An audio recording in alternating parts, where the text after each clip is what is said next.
But that's another story. So there was kind of a contrary effect to what actually ideologically or should be, or should be this petty bourgeoisie attitude toward the material goods. It was not a communist urge at all, but on the contrary, it was condemned, but it's, in a sense it produced this kind of things that people were using, but it led to us, but consumerism was because it was not in the same sense. Of course, they were not all this marketing and advertising in Texas, but it was very moderate. So people were not in the sense surrounded by thousands of new items all the time, but there were some, I would say there were some things that were very central and important, and they knew that in some things you would, somewhere you would get this and somewhere you would get this, sometimes this, and this was, everyone should have this, and it was running in a sense brand conscious as well, not only about Western brands, but even these Soviet brands, that it was very conscious of those, that there are some things that are, and absolutely I would like to have this TV set and not the others which were in Ural TV set and not the one from Vilnius or something like that. So there were similar features, of course, that would be called, but of course it was very peculiar culture of consumption in that sense. It was certainly different also from the, because if you think about it, what's actually the main thing many people always think about Western culture of consumption, consumerism, if you like to call it, is that the willingness to consume all the time new things. That we are willing to, we are ready and prepared, and all this we are. So it's kind of a disposition to consume novelties. Fashion is of course always about, it's nothing else but novelties. All the time, fashion is the ideal example of that kind of attitude that we are always buy whatever they are, but it doesn't make any, they are not better than the early ones, but they are just novel. And that kind of things, of course, they were also the Soviet propaganda of goods promoted a kind of novelty fever all the time, because it was mainly that this competition with the West and also the technical development, that they were so proud about the achievements all the time. There was a nice journal, for instance, that came out every month. It's called Nomenklatura, which had all the new consumer goods, not all, but hundreds of new consumer goods that came out this month in the Soviet Union, all over the Soviet Union. The pictures and explanations what they are for and so forth. It was, of course, it was published in huge numbers, hundreds of thousands. And it was mainly for trade people, of course. It was not for private consumers. But it was kind of catalog advertising new novelties all the time, which is quite interesting as such also all the time. So I don't have the definite answer, but at least some hints about what we should be thinking or looking for. So hello, my name is Yuka. I'm a PhD student from State University. And I had a question concerning everyday tea, because you talked about caviar and champagne, which do not belong to everyday. And could you say something about so we had breakfast, or so I'm interested in meal types, because I study the meals now nowadays in Georgia, and I want to see the historical layers somehow of Soviet past. And I don't know if you deal with those questions. Sure. Yes, very interesting. Because I mean, we are just conducting a study in St. Petersburg, about everyday eating habits now. And there's one thing that seems to be, and I think that it comes from, of course, problem is that we don't know so much about everyday habits of Russians, for instance, in 100 years or so, or 50 years or so. There's ethnographic studies, but not very systematic, large-scale studies about this. But we know that that was also part of the new Kultúra, that this new dining a la French dining, the three-course meals.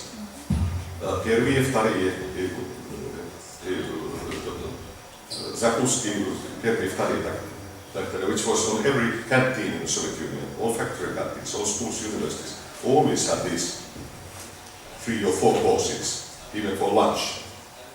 And I think that's something that was also, so to say, introduced in Soviet times by this canteen dining system or eating, which was the ideal in the early 30s, that everyone should eat in the canteens all the time, and not at home at all. And people had to eat in the canteens because there were hardly any food around. So that was I think that was model. And of course that was kind of after eating the French restaurant with starters and desserts and starters, soups and so forth. Of course not the right wines attached anymore, but you could have some vodka with it if you wanted. But anyway, so I think that, and if you look at the Leningrad Oblast eating habits today, it still seems to be very common to eat like this at home even, that the soup is very important, that you have to have soup and a taroje, so to say, which we don't have at all anymore in Finland, for instance. We only have one course dinner, so it's a lunch with some salad as a side dish. But this probably is kind of Sovietskoye troshka, and not the Russian tradition at all, the old, not at all, but something like that.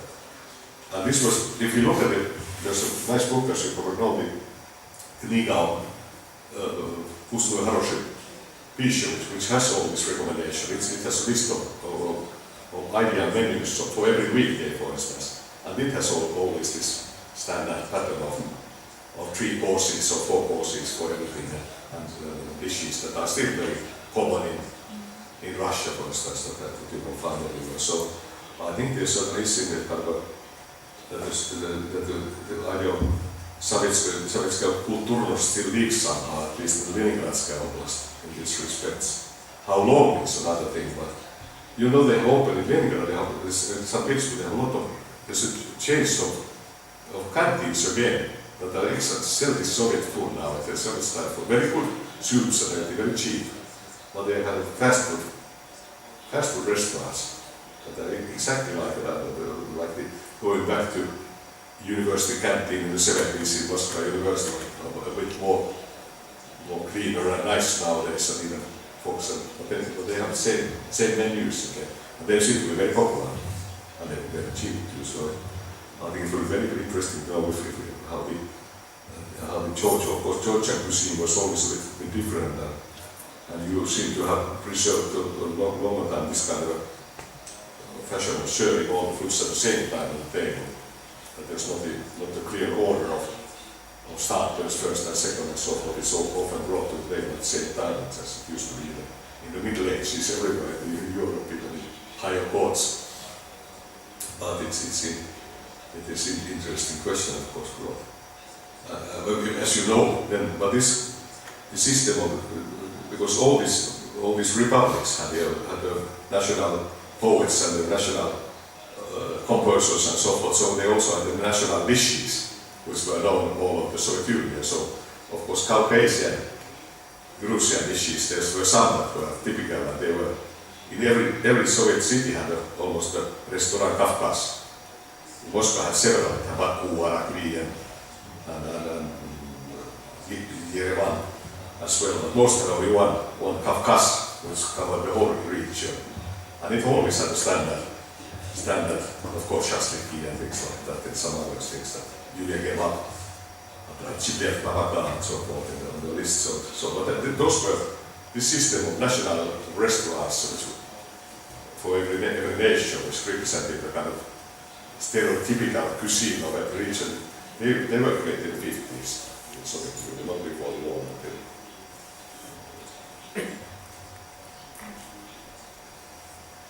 გამარჯობა. არაბეთსა და არათი განათლების ეროვნული კავშირი. მივესალმებ არაბეთსა და არათი. ბატონ პროფესორი, მივესალმებ თქვენ ჩამოგზავნებას და საინტერესო თქვენი მოხსენების მოსმენა. არის ერთი რუსული ანდაზა. უპავში ხნიბილ, უპავში გადავაიოთ. საბჭოთა კავშირი არ არის. სამწუხაროდ ხშირად ჩვენ ხედავთ, რომ განხილვა საბჭოთა კავშირს უყენებენ რაღაც პრეტენზიებს. რომელიც იგივე 30-იან 50-იან წლებში ფრიად უცნაურად შეიძლება გამოჩენილი.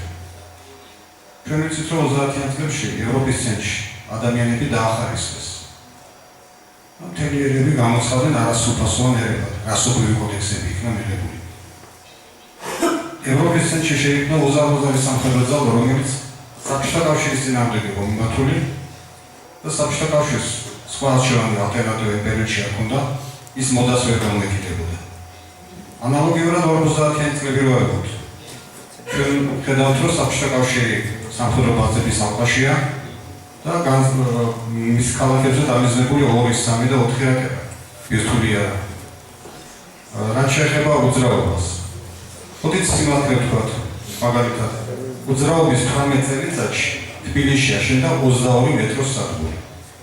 აი ეხლა 22 მოძრავი წლის განმავლობაში, ბოლო 22 მოძრავი წლის განმავლობაში, არც ერთი თუ 88 წლის საქართველოს ბიუჯეტს ავიღებთ, ის ბიუჯეტი დღევანდელი საქართველოს ბიუჯეტს აღემატება 5-ჯერ.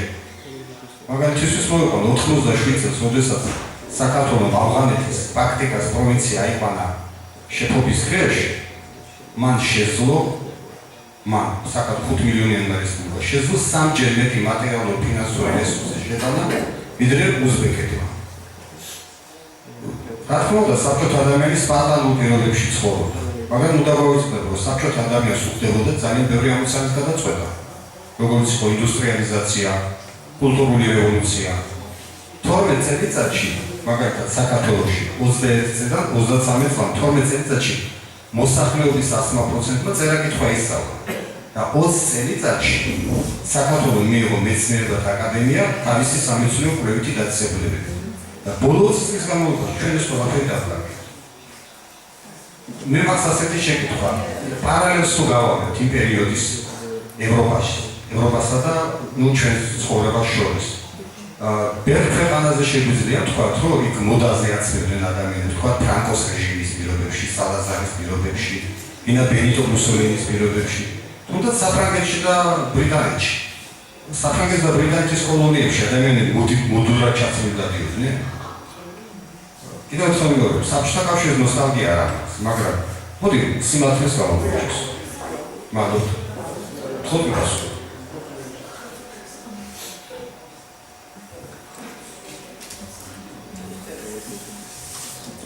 Yes, Mussolini was very fashion in 30s, certainly.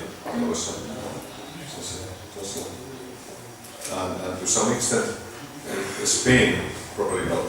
I don't know, but Spain was. But I understand the question, and certainly it's a good question, an interesting question, and I didn't, of course, couldn't in this short time, and I wanted to relate some features only up that are not so generally known about the Soviet history of consumption and Soviet politics of consumption and so forth, which are quite interesting and revealing and illustrative to me of that kind of, that they even in Soviet Union, for instance, developed a great system of fashion houses, as I said, which really did do a lot to improve the clothing industry and clothes and so everyday life of people as well. Despite the many problems that have also faced, of course, at the same. I don't, of course, want to say that it was not something totally stupid or anything like that, but on the contrary. And of course, I don't either want to say that it is all these achievements that the Soviet Union did having the various fields of science and technology, and of course, it was even leading nation of space, operating space for the time being, in those days and so forth. We all know those histories, and it's quite true. I mean, it did, of course, if we think about Soviet life, everyday life also, consumption, we should think about, as you mentioned, that there were a lot of things that were, so to say, that were part of the social, communal services that were always free of charge to people, and medical care and school education and schooling and things like that. That meant that, which in many other countries you had to pay money to get them, for instance, to use your salary and wages to get them. So that they were whatever, of course, with some problems also related to them. So you're absolutely, if I understood the point correctly, that is something that we should also think about and remember. And it's in what I don't know, comparing, for instance, present day post-Soviet countries and the Soviet Union, it's of course many sided things and problems, and one of the problems, I think, whatever we think, was that when the Soviet Union collapsed, it collapsed in a way we think nowadays. I'm not saying that those people who were involved in politics that they could have done. There were so many interests and conflicting and conflicts everywhere and so forth, and what happened after the Georgian situation so well, but they certainly went the wrong way in the sense that all these ties with the previous Soviet republics and so forth, economic ties, were cut off more or less, which meant that they were naturally, that the whole of Georgian industry almost collapsed because they were part of a huge system of Soviet system where they were needing their raw materials, spare parts, and were provided. The same was true of Baltic states and so forth and so forth. So it's probably not if we think of, in that sense, the best way to end an empire, if you want to end up. But on the other hand, it was something that we know about the Soviet, and this was discussed a lot in the last 10 years in the Soviet Union as well, that something was, and many, so to say, what we call technocrats, but also politicians, economists and engineers and so forth, were discussing extensively the problem that why economic growth has stopped, that we are not growing anymore. There was quite an impressive time of economic growth in the Soviet Union in the late 50s and early 60s. Khrushchev's times and early Brezhnev's times. And then they were really, it became very, very slow. And many, even Soviet economists of those times, they were saying that investments are not effective, that we use a lot of capital with little results. A lot of capital and labor with little results.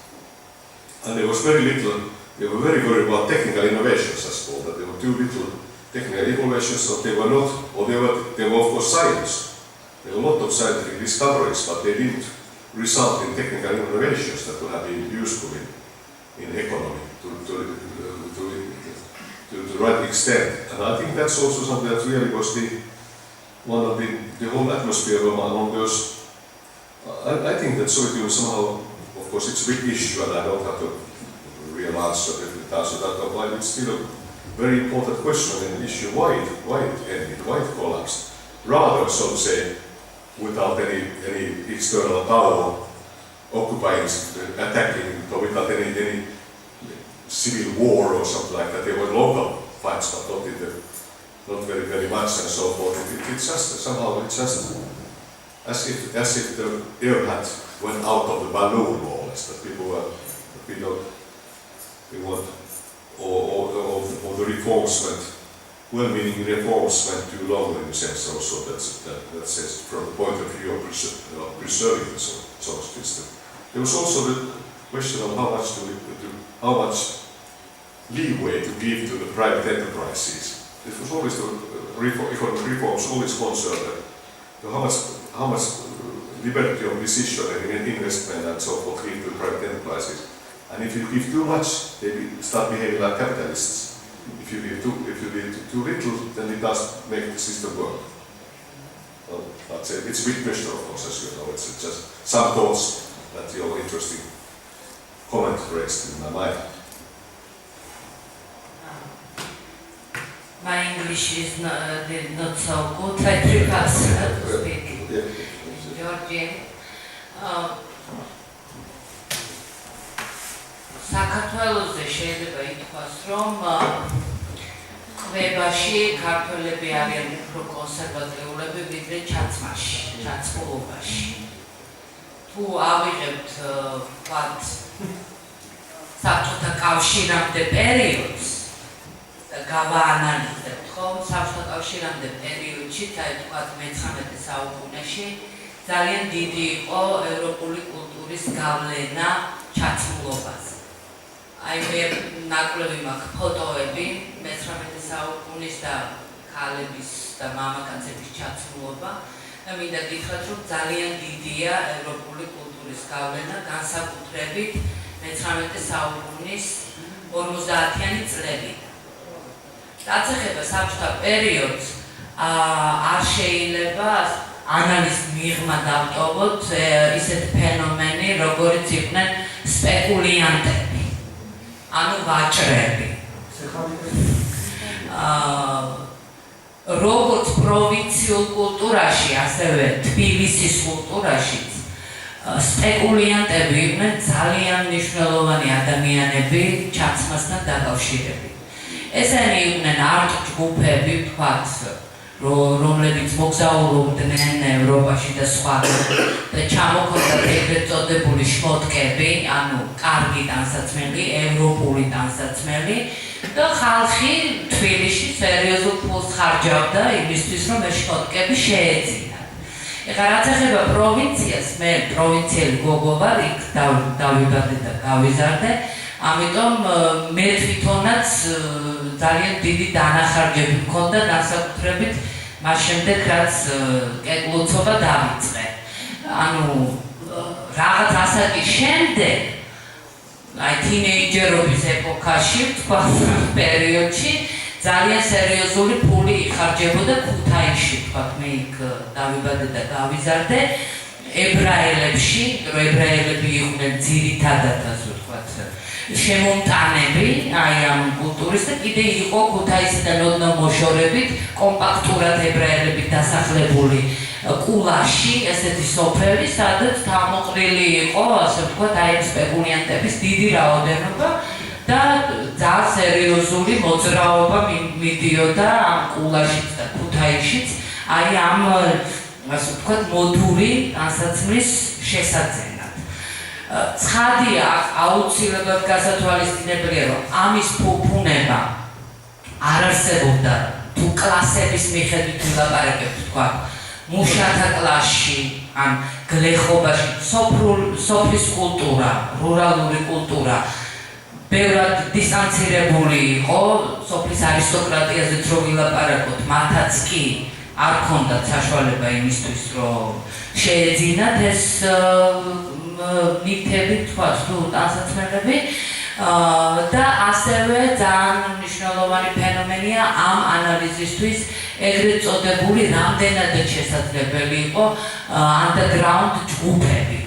ასეთი underground ჯგუფები მე ვიცი, რომ რუსეთში იყო, ჩემი რუსი მეგობრებისგან ვიცი, რომ მოსკოვში სერიოზული underground ჯგუფები იყო, ასევე პეტერბურგში, სადაც ცეკას ნომენკლატურა, ვინც დადიოდა ევროპაში, სპეკულიანტობდნენ, ანუ ამ underground ჯგუფებში, რომელთათვისაც გამორჩეული ჩაცმა იყო ძალიან მნიშვნელოვანი იმისთვის, რომ ვთქვათ, ამ ჯგუფის წევრი ყოფილიყო, ამიტომ ისინი ხარჯავდნენ სერიოზულ ფულს. ეხლა ცეკას ნომენკლატურას ასევე ჩემი მეგობრებისგან ვიცი, რომ სხვა მიზნები ჰქონდა ამ underground ჯგუფში შეღწევის და შეიძლება ეს სპეკულიანტობა იყო მეთოდი ამ ჯგუფის კონტროლის, მაგრამ ასე იყო თუ ისე იყო, ყოველ შემთხვევაში აი ეს სპეკულიანტები როგორც ჯგუფი თუ როგორც რა ვიცი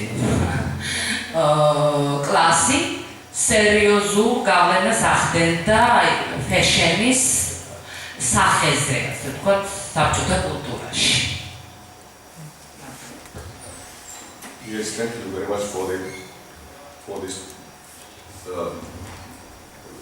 complimentary talk to my speech. I certainly agree with you. That's an aspect I did discuss in my speech, but it's extremely important that it was everywhere, at least in the cities in the Soviet Union, different times to different extent. And one interesting question is, of course, that why the Soviet Union was very officially it always imported very little consumer goods from abroad. That was one of the holy, so to say, principles of the whole system. We should produce as much as possible ourselves and not use value down these things, the trivial things at least. We could buy some machines or computers, but not these. And that, of course, led to the situation where there were some, we know, the Finnish textile industry which was not very fashionable, but still Western, sold millions of men's suits officially to Soviet markets, and they were very highly regarded as somewhat a bit better than the old one. But then there was this huge, and we don't know the measures because no one really knows how much they really was this, but obviously quite huge black market of Western, many Western goods. Everywhere, at least in cities and so forth, and to what extent which groups had access and could use and which had interest in using that, which it's also something that would be extremely easy to do, to study more systematically, and we don't really, it's almost too late now, but could still be done. Interviewing people like you, for instance, as some others, it would be very, very important to do it before it's too late. And one more thing that is interesting, that the Soviet authorities, to some extent, they did react to this phenomena, not only by trying to infiltrate or control it, as you mentioned, but also by they started producing some, they tried to produce some youth cultural clothes of themselves. They started producing jeans, for instance, but they never were good enough, or they were, because actually, very early in the 70s already, they sent delegations to the States to buy machines to produce these textiles, to do jeans, the right kind of textiles. And it seems to be that it's not so easy. It's quite a special kind of textile that has to be. And they for instance, they never got, they might not have used enough money to do it either, but they did. So there was so this unofficial youth culture, so to say, it was. They had to take it to some extent, to try to take it also into account in official planning and try to do something, but it was also half measured. And for the interesting thing is, of course, why not import more legally from the West and not to try to prevent it kind of a rather corrupting system of black trade and market, of course, to repeat myself. Also, what is probably interesting is that I have some own experience from the black market as well, from the 70s. I remember that jeans were worth $100 in there, good brag, but they were only Levi's. They had to be Levi's. Yes. Nothing else was good enough. And $100 was a lot of money, but you wouldn't sell. I was a poor student from Finland. I didn't have Levi's, but I had good jeans, but it was not. I wouldn't sell them. So they're very brand conscious. They only, in a rather interesting way that only some brands were known, but there were those the ones that were like Marlboro or cigarettes or something, nothing else. Not our own state, which was as good, but that's just some. Also those. The final question, a brief one. So I have this. My question is that the taste of Soviet people was dramatically dependent on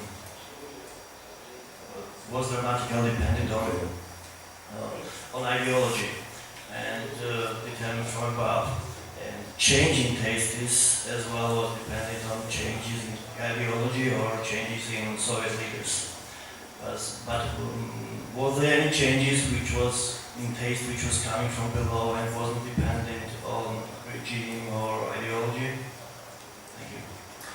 Thank you. Again, a very interesting and large question, which I have only some examples, because again, no one has really studied it, very, as far as known, that I haven't come across any studies, but there was some interesting journal, as you know, about the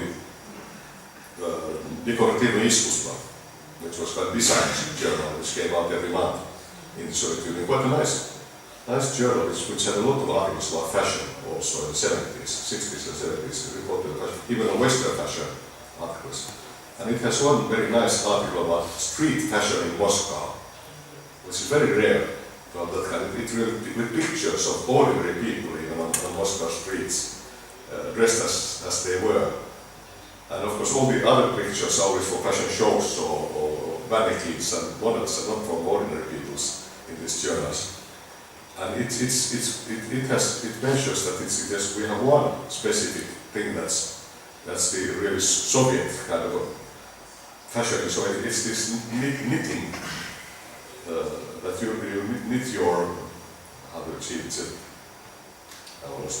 but for jumpers, so for yourself, or even this female hats you remember that were knit and they are very, of course they were self-made, and you would, of course, depending on what kind of material, what colors you had available, but still they will color themselves something. It's something that you would do it yourself, so you could design your clothes in that way. And that's a good example of that kind of things where people, they became very